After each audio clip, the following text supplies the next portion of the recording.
Halo teman-teman sekalian dimanapun kalian berada, perkenalkan nama saya Marcel Agama Tarau.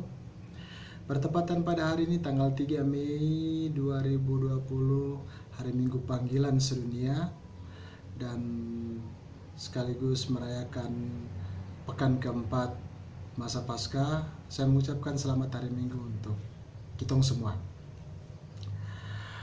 Saya sedikit bercerita tentang bagaimana hidup membiara. Saya curhat sebagai seorang mantan biarawan, bukan sebagai seorang biarawan, tapi sebagai mantan biarawan bertepatan dengan hari Minggu panggilan ini. Semoga banyak orang-orang muda terpanggil menjadi imam, menjadi biarawan, menjadi suster, menjadi biarawati. Semoga saja kita doakan agar panggilan khusus di dalam gereja kita itu tumbuh dengan subur. Bapak Ibu saudara-saudara sekalian, panggilan itu ada dua. Kita dipanggil, ada dua, panggilan khusus dan panggilan umum. Panggilan khusus itu yang tadi saya sebut itu menjadi biarawan, biarawati, menjadi pastor, menjadi suster, menjadi uskup. Pokoknya hidup membiara, menjalankan hidup sebagai seorang imam, praja maupun tarekat, ordo, itu adalah panggilan khusus. Sedangkan panggilan umum adalah seperti kitong-kitong ini, kerja di dalam dunia, di tengah-tengah dunia, mewartakan Injil di tengah-tengah dunia. Jadi Bapak Ibu saudara-saudara sekalian, jangan pikir bahwa panggilan itu yang jadi pastor, jadi suster saja yang itu yang dipanggil. Tapi kitong semua yang hidup di tengah-tengah dunia ini, kitong dipanggil untuk mewartakan kabar baik.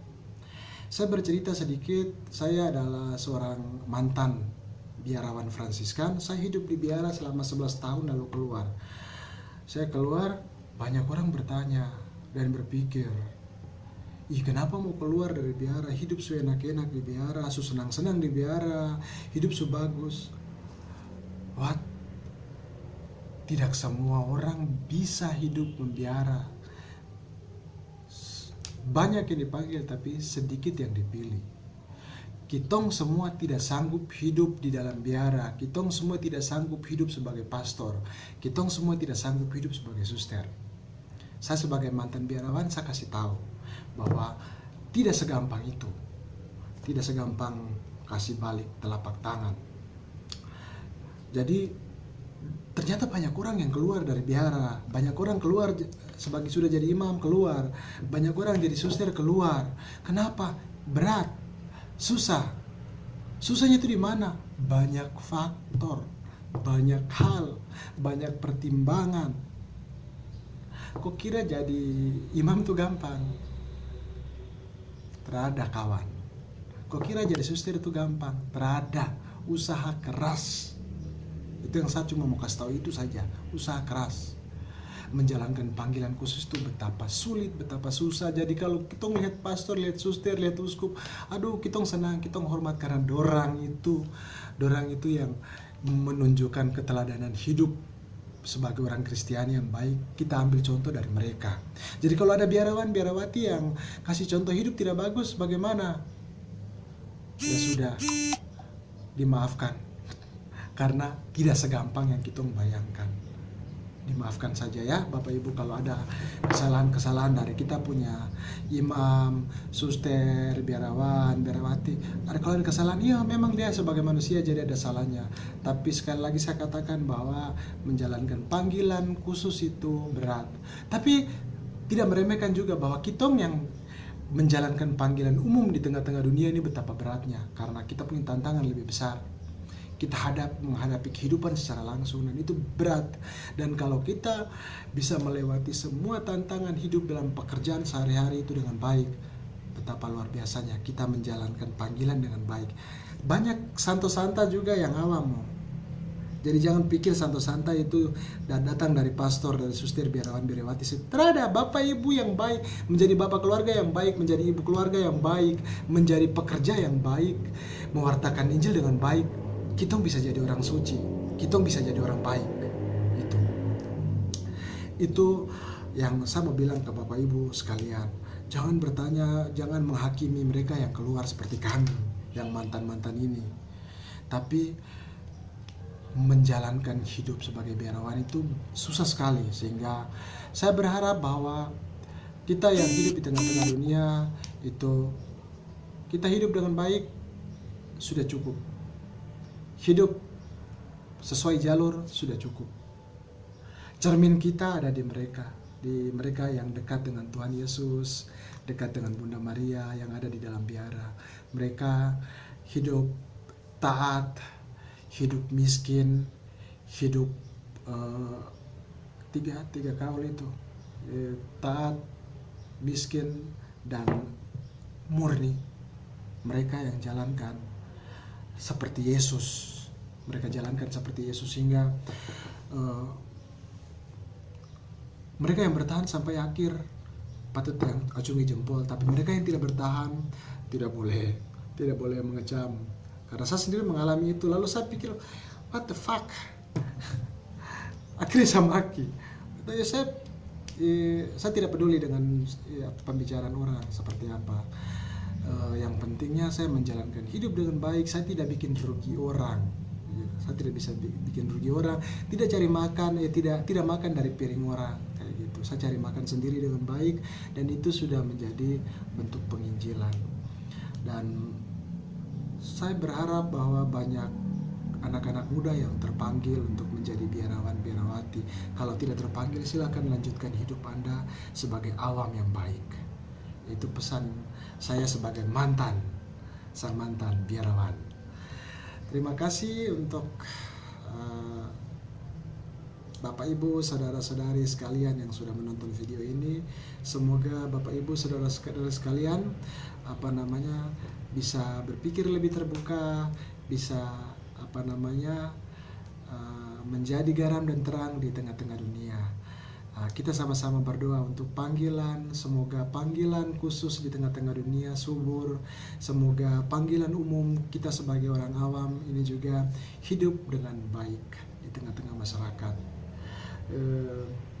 Sedikit lagi saya berkomentar tentang bagaimana saya keluar terus orang berkomentar jelek. Saya tidak takut. Ketika orang tua saya kecewa, saya tidak takut. Mengecewakan karena saya hidup selama 11 tahun di dalam biara. Tapi mengecewakan bagi orang lain, tapi untuk saya tidak kecewa dengan hidup membiara yang pernah saya alami.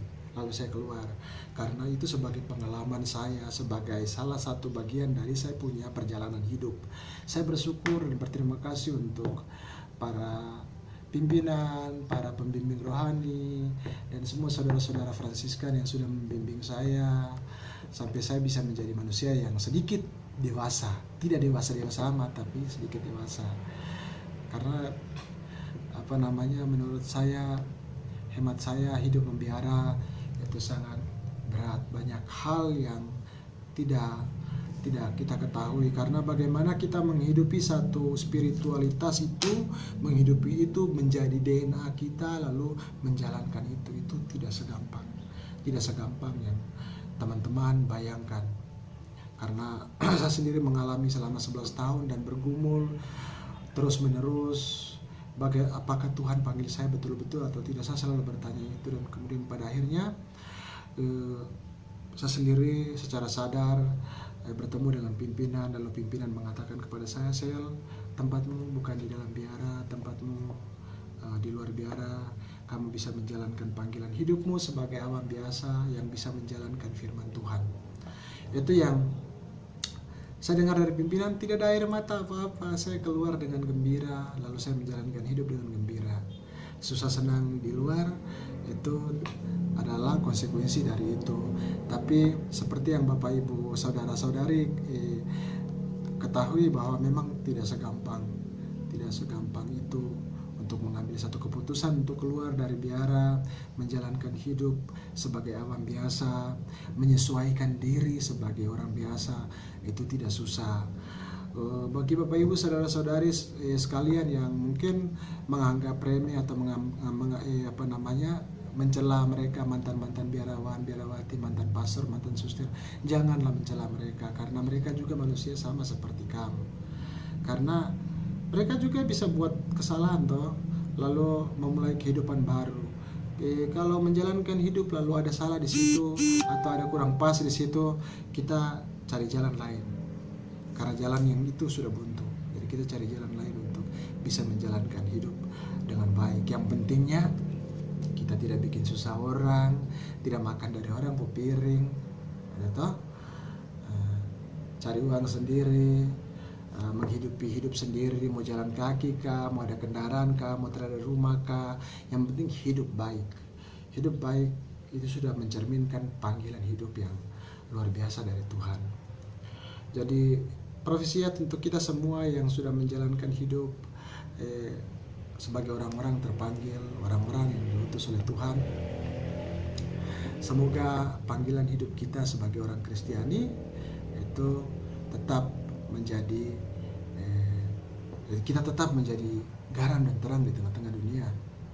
Lalu semoga panggilan khusus itu tetap subur di dalam gereja, karena mereka yang menjalankan panggilan khusus adalah cermin dari kehidupan Kristus. Jadi semoga kita juga berdoa untuk mereka yang ada di biara, mereka para pastor yang ada di pastoran-pastoran, suster-suster di biara, bruder-bruder, frater-frater yang ada di biara. Kita doakan supaya panggilan hidup mereka bisa tabah menjalankan panggilan hidup hingga akhir. Kita jumpa lagi di di pembicaraan lain. Nanti saya akan cerita-cerita sedikit tentang panjang lebar tentang banyak hal. Semoga Bapak Ibu saudara-saudara sekalian kan suka dengan cerita-cerita dari saya ini. Bye.